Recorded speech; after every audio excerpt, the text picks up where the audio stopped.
Neal, happy Friday. Out in Vegas, what's going on out there? Oh, I'm at the annual Global Gaming Expo here at the Venetian and the Palazzo. It was a very intense, incredible, busy week, both on listening to all of the chatter about what's going on in the sports betting world on the legal fronts with, you got these commodity future markets, which is big in the headlines of my industry, along with things like sweepstakes sports books and things of that nature. And it was just interesting to see on how the differing opinions are on that. But more exciting to me is on the showroom floor, seeing the technology, seeing the things that we're going to be able to do, being able to find more efficient markets, and do things with the app that players ask for. And imitation is the best form of flattery. There's some things that's out there in the marketplace in different industries that we'll be able to bring in to legal regulated sports books to give customers the experience that they deserve. So, this has probably been, in my 25 career in gaming, the hardest thing that I've ever had to do, but it's also been the funnest thing that I've ever had to do, and it keeps you on your toes. Wow. So, everything keeps expanding here. I wanted to bring up briefly the NCAA allowing college athletes to gamble on professional sports specifically. It sounded like they weren't excited about it, but they felt like they really couldn't restrict those athletes any farther.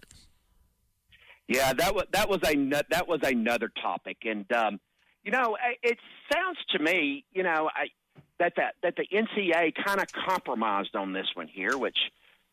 Compromise is good. I wish we could have more compromise in other areas of our society, but yeah, they're going to allow them to gamble on non-NCAA sports. Currently, their rule is that if it's a sanctioned NCAA sport, no athlete or member of the athletic department can wager on that.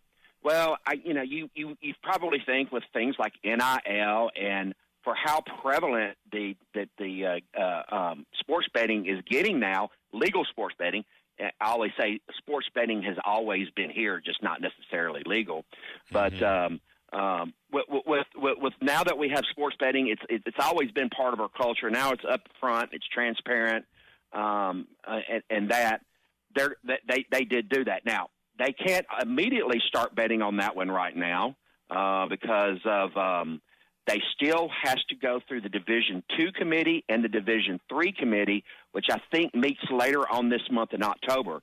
And if both of those committees do the same thing that the NCAA did, then they will be able to bet. Now, it's going to be an administrative nightmare for me because, as soon as that becomes legal, a lot of people that previously wasn't authorized to bet are going to, hey, I want to bet now. I've got some disposable income. I've got some money coming in. So an athlete will be able to register. They can actually register and be on our site right now. They just can't bet on any sport with the NCAA. But now my work's going to be a little bit harder because when they pop up as a prohibited person for NCAA with one of the services I'm using, I'm going to have to go through there and manually and set what they can and cannot bet. And I don't necessarily have to do that because it's the responsibility of the prohibited person not to bet. It's also my responsibility to identify it. So I'm just going to make it where if they are on the platform and they are betting sports and I know that they are an athlete, I have a way of making it where they cannot bet on college football or college sport that they're not supposed to be betting on. So that way they don't get trapped if somebody makes a mistake or they get fat fingers and hit a button. So when everybody starts registering, it's going to be extra work for us, but we'll do what we can to protect the athletes that do decide to bet and engage in sports betting in the legal area. Looks like, 12.5-point underdog, Arkansas against Tennessee here. The line's held fairly steady, and, of course, everybody wants to know. We're going to ask you this every Friday about the computer models now. I don't know if you got it right in front of you. It was terrible last week, by the way. Yeah, it was off last week after being right on the week before. That's right. Yeah. Last week I looked at them all. It had Texas destroying Florida, and I think we all know what happened there. And here's the beautiful thing about the models. When the models are wrong, I can blame the model, and when they're right, everybody thinks I'm the smartest man on the planet. So, So yeah, I'm pretty sure you want to know what the model says about Arkansas versus Tennessee, right? Yeah, we'll be interested in that in that computer's model for the remainder, unless they could miss it by 50 points or something. Yeah. Well, this one has and first of all, everybody knows I'm a Tennessee fan. Went to Tennessee. I love the Razorbacks too. This is the only Saturday that I cannot root for the Razorbacks.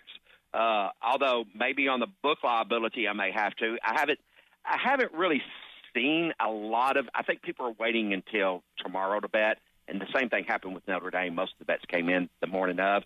So I have a projected score of Arkansas 22, Tennessee 38. So my model has them covering the 12-point spread 57% of the time. The 12 and a half, 57% of the time. The implied odds are that Tennessee will cover the 12 and a half. It's 51.9%. So if I had to grade a bet on Tennessee minus the points, I'd give it a C, which means if you take Arkansas plus the points, I'd give it a C. So, it heads up, it's going to be really, really taking the money line for Arkansas at plus 300 and I think it's around 350 right now. Lines change and they come in a little bit, and I'm on hotel Wi-Fi, so the so it doesn't always move as fast, so that handicaps me a little bit. But right now the money line on it is Arkansas. Well, that screen just jumped on me again because a line updated below.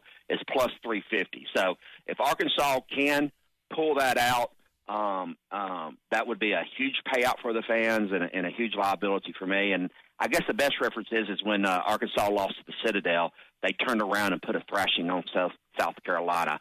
So I think Arkansas fans are optimistic, and I'll know tomorrow morning which way they are leaning based on where they bet the money line and where they bet the spread tomorrow. Hey, Neal, before you go, we got a couple of Game 5 in the Division Series over the next 2 days. And fans can register for a divisional series profit boost on BetSaracen's as well.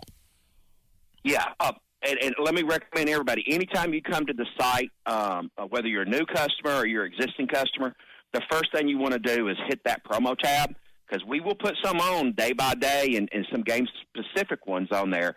And just go ahead and opt into them, because the neat thing is about opting into them is that if you place a bet that qualifies for it, your bet slip will alert you to it. So that helps you do that. That 50% profit boost on the divisionals, all you got to do is just opt in for that, and it qualifies, and you tag that bet that you make that it qualifies, then you get that profit boost. And we've got a couple of other ones that are, I say they're kind of juicy for this weekend. And if I can, I want to go back to the 100% all in on Arkansas profit boost. And all you have to do on that one is, once you opt in, is that you can make up to a $25 bet using that promo. And as long as you make a pre-match or a in-play straight bet on that game, we will give you a 100% profit boost. And I think most people are going to use it betting Arkansas, but we didn't limit it if you're going to bet the dark side, I guess, from most Arkansas fans' perspective. If you do the dark side and don't think that Arkansas is going to cover, but this is just a nightmare for a bookmaker, because you just don't know if the team's going to respond to Bobby Petrino being the coach. We know the defense has had its struggles. How are they going to respond to the change of the leadership all the way around? But on the flip side is no one's entered the transfer portal that I'm aware of, and they are still on stage if they are going to enter the transfer portal at the end of the year, or if they're going to go to the draft or want to be considered for the draft. They're going to have to play their hardest, because this not only is Bobby Petrino's job interview for it, it's also the players and their careers if they're going to continue to play college ball and want to have a chance at the next level. Neal, have a great rest of the trip in Vegas. Safe travels back, and next week we'll get into Arkansas against A&M, okay? All right, really looking forward to that one. We're going to be up there, and we have a big tailgate event for that one, too, we're excited about. We've already selected the winners for that, so they could go ahead and get their travel plans ready. Mr. Darren McFadden's going to be there, number 5, as our guest for everybody to meet and greet that won that, and looking forward to that game, too. But the team right now, I know takeoff and is in the air to Knoxville, and let's see what happens. And I'm going to say go Vols, but I'm going to end with go Hogs too. So how's that for a paradigm or intercom pick? So good luck, everybody. Yeah. Take care of those promos, and I can't wait to be back in Arkansas tomorrow. I land right before the game kicks off, and my eyes will be attuned to it. You don't always win your first bet. That's why MyBookie has you covered. Use our code HOGS, H-O-G-S, and your first bet up to $500 is fully covered. If your pick doesn't hit, you get it right back with our Bet Back bonus. Go to mybookie.ag and use the code HOGS to claim your Bet Back bonus. MyBookie's where bettors win together, because bragging's good, but cashing in is better. And your first bet is fully covered. Use our code HOGS. Must opt in during the bet to use the Bet Back bonus.